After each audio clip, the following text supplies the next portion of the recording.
चीज और मैं आपको बताना चाहता हूं कि आप अपने घर में अक्सर मच्छर मारने वाली दवाएं इस्तेमाल करते हैं। अलग अलग नामों से बाजार में बिकती हैं। कोई जो है लिक्विड फॉर्म में आती है, आप उसको लगा देते हैं। कोई तो टिकिया के फॉर्म में आती है, आप उसको इस्तेमाल करते हैं। कोई तो कॉइल के फॉर्म में आती है, आप उसको इस्तेमाल करते हैं।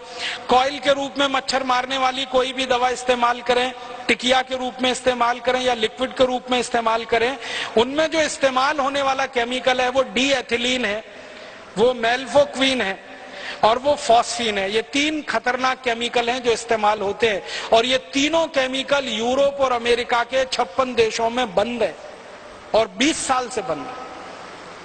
हम हमारे घर में छोटे छोटे बच्चों के ऊपर वो लगा के छोड़ देते हैं। मैंने कई घरों में देखा 2 महीने के 3 महीने के छोटे छोटे बच्चे सो रहे हैं और उनके नजदीक में वो कॉइल जल रहा है जिसका धुआं नाक के रास्ते से बच्चे के फेफड़े में उतर रहा है। वैज्ञानिकों का ये कहना है कि ये मच्छर मारने वाली दवाएं अंत में मनुष्य को मार देती हैं। कई बार क्या होता है, मच्छर तो इनसे मरते नहीं है, मनुष्य मर जाते हैं जिनके लिए ये दवाएं इस्तेमाल हो रही हैं। और ज्यादातर इन दवाओं का व्यापार, डी एथिलीन का व्यापार, फॉस्फीन का व्यापार हिंदुस्तान में विदेशी कंपनियों के कंट्रोल में है और वो अंधाधुंध केमिकल इंपोर्ट करके लाके बेच रहे हैं और भारत की कुछ स्वदेशी कंपनियां भी बनाकर उनको बेच रही हैं।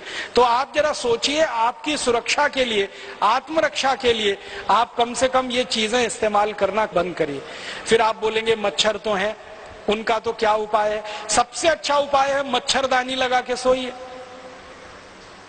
स्वदेशी है, सस्ती है, क्वालिटी में अच्छी है, सारे देश में उत्तर से दक्षिण पूरब से पश्चिम मिलती है और कोई साइड इफेक्ट नहीं है, कोई एक्सपायरी डेट नहीं है। एक बार खरीदी तो 20-25 साल चलेगी और तरह तरह की मच्छरदानियां आने लगी हैं।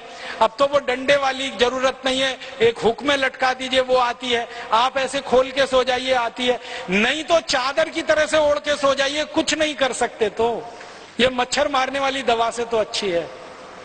मच्छर मारने वाली दवाएं खरीदें, विदेशी कंपनियों को मुनाफा दें, उससे अच्छी अपनी मच्छरदानी है। और आप चाहें तो एक छोटा प्रयोग और करके देख सकते हैं। नीम होता है ना, नीम का तेल बाजार में मिलता है, तो नीम का तेल ऐसे जलाएं दीपक के रूप में। एक दीपक ले लें, उसमें रुई की बाती बनाएं, नीम का तेल जला के दीपक को रख दें। वो दीपक जितनी देर जलेगा एक भी मच्छर कमरे में नहीं आएगा। इतना सस्ता और सरल उपाय। नीम का तेल बाजार में 30-40 रुपए लीटर मिलता है। 1 लीटर तेल खरीदेंगे, बड़े आराम से 3-4 महीने चलता है। और दूसरा एक तरीका है, गाय के गोबर से बनी हुई अगरबत्ती और गाय के गोबर से बनी हुई धूप बत्तियां भी बाजार में अब आ गई हैं। कई गौशालाएं उनको बनाती हैं, उनको जलाकर आप सो जाइए, वो भी मच्छर को भगाती हैं और क्वालिटी में मच्छर अगरबत्ती से अच्छी। अगर गाय के गोबर की अगरबत्ती धूप बत्ती जलाएंगे तो पैसा किसी गौशाला को मिलेगा और उससे गाय की रक्षा होगी और गाय की रक्षा के बाद अंततः देश की ही रक्षा होने वाली है। और अगर आप मच्छर अगरबत्ती खरीदेंगे तो पैसा किसी विदेशी कंपनी के पास जाएगा और उस पैसे से आपका भी नुकसान, देश का भी नुकसान हो जाएगा।